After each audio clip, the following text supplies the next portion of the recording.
अस्सलाम वालेकुम जी। उम्मीद करता हूँ आप सब लोग खैरियत से होंगे। रिसेंटली वर्ल्ड स्ट्रोक डे गुज़रा है और मैं देख रहा हूँ कि सारे मेरे कॉलीग्स कहीं ना कहीं टॉक्स कर रहे हैं स्ट्रोक के बारे में। तो मैं इस चीज़ के लिए ब्लेस्ड फील करता हूँ कि मुझे आप लोगों की ऑडियंस अल्लाह ताला ने अता फरमाई है। So I am just gonna say a few things about stroke.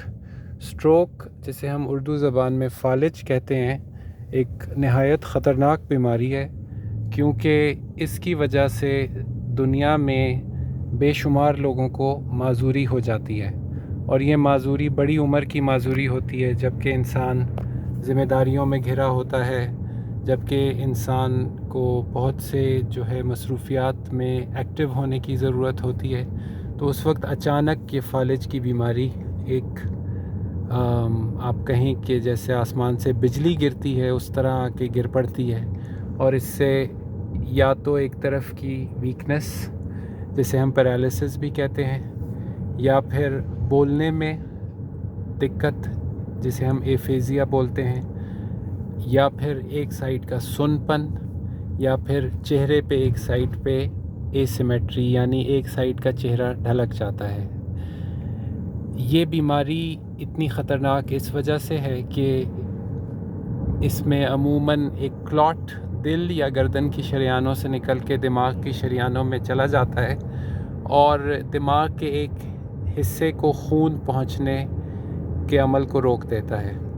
दिमाग बहुत ही सेंसिटिव है खून के रुकावट और ऑक्सीजन और ग्लूकोज़ की रुकावट को, और विदिन सेकंड्स और मिनट्स दिमाग के खुलिए फौत होना शुरू हो जाते हैं। दिमाग और हराम मगज़ जिस्म में दो ऐसे आज़ा हैं कि जिनमें अगर सेल्स फौत हो जाएं तो वो दोबारा नहीं बनते हैं। जैसे जल्द अगर जल जाए या कट जाए तो वो दोबारा ग्रो कर जाती है, उसी तरह बाल और नाखून और जिगर अगर कट जाएं या डैमेज हो जाएं तो वो दोबारा ग्रो कर जाते हैं। लेकिन हराम मगज़ और दिमाग ऐसे आज़ा हैं कि जो दोबारा ग्रो नहीं करते हैं, और इसी वजह से जो माजूरी पेश आती है फालिज के बाद वो परमानेंट होती है।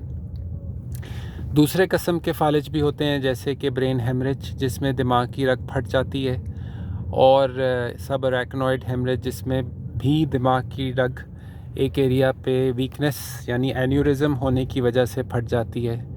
और कुछ और तरह के भी जैसे कि इंट्रापेरेन्किमल हेमरेज और फिर सब ड्यूरल और एक्स्ट्रा ड्यूरल हेमरेज, जो कि आम तौर पे एक्सीडेंट की सूरत में पेश आते हैं। लेकिन जो सबसे कॉमन कॉज़ है फालिज का वो वही है जो मैंने सबसे पहले बताया, यानी कि क्लॉट आ जाना दिमाग की शरियानों में। तो सबसे पहला काम जो फालिज से बचने के लिए हमें करना चाहिए वो अपनी ज़िंदगी में चंद चीज़ें अपनाना है। नंबर 1, अगर आपकी ज़िंदगी यानी आपकी फ़ैमिली में ब्लड प्रेशर का मर्ज़ है तो बर वक्त चेकअप होना इसका और उसको ट्रीट करना। अगर आपकी फ़ैमिली में या आप में शुगर है तो बर वक्त तशख़ीस और उसकी ट्रीटमेंट। फिर अगर कोलेस्ट्रॉल का मर्ज़ आपके मौरूसी तौर पर है तो उसकी तशख़ीस और उसकी ट्रीटमेंट। सिगरेट से बचना, एक्टिव ज़िंदगी गुजारना यानी चलने फिरने के अमल को अपने ज़िंदगी का हिस्सा बनाना, वो चाहे वर्जिश की सूरत में हो या फिर एक्टिव लाइफस्टाइल की सूरत में हो। उसके अलावा स्ट्रेस को कम रखना, अपने एक अच्छा रूटीन मेंटेन रखने से, नमाज़ें पढ़ने से, एक्सरसाइज करने से, अच्छी फैमिली इंटरेक्शंस रखने से, नेगेटिव लोगों को अवॉइड करने से। फिर उसके बाद अगर खुदा न खास्ता किसी को फालिज हो जाता है तो वो उनको फ़ौरी तौर पर ऐसे सेंटर में चले जाना चाहिए जिसको हम स्ट्रोक सेंटर कहते हैं। और क्योंकि मैं रावलपिंडी में रहता हूँ तो मैं रावलपिंडी के लिए बोल सकता हूँ कि यहाँ पर 2 एक्टिव स्ट्रोक सेंटर्स हैं। उनमें ज़्यादा popular Rawalpindi institute of cardiology है। तो अगर फ़ौरी तौर पर आप वहाँ पे पहुँच जाएँ तो जो आपने सुना होगा कि फालिज के लिए एक टीका लगाया जाता है शुरू के 3 से 4.5 घंटे में, तो वो लगाने के अमल के लिए आपको चेक किया जा सकता है।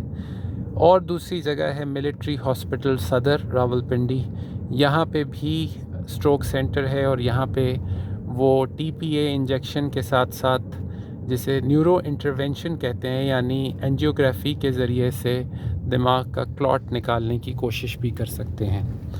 तो ख़ुलासा इस सारी बात का ये है कि सबसे अच्छी चीज़ तो फ़ालिज जैसी ख़तरनाक बीमारी से बच जाना है।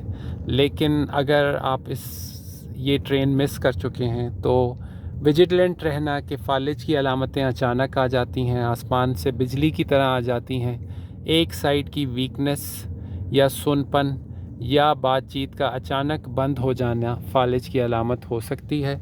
और ऐसी अलामतें अगर आप ख़ुद में या अपने किसी प्यारे में देखें तो उसके साथ मेहरबानी कीजिए और उसको फ़ौरी तौर पर एक ऐसे हॉस्पिटल में ले जाइए जो स्ट्रोक सेंटर हो आपके शहर में। और ये अगर आप इंटरनेट पे सर्च करें तो आपको पता चल सकता है कि आपके शहर में कौन कौन से स्ट्रोक सेंटर्स मौजूद हैं। मैं उम्मीद करता हूँ कि इस सारी बातचीत से आपका और किसी और का भला हो सकेगा। मुझे अपनी दुआओं में याद रखिएगा। अपना बहुत सा ख्याल रखिएगा। अस्सलामु अलैकुम वरहमतुल्लाहि वबरकातुहू।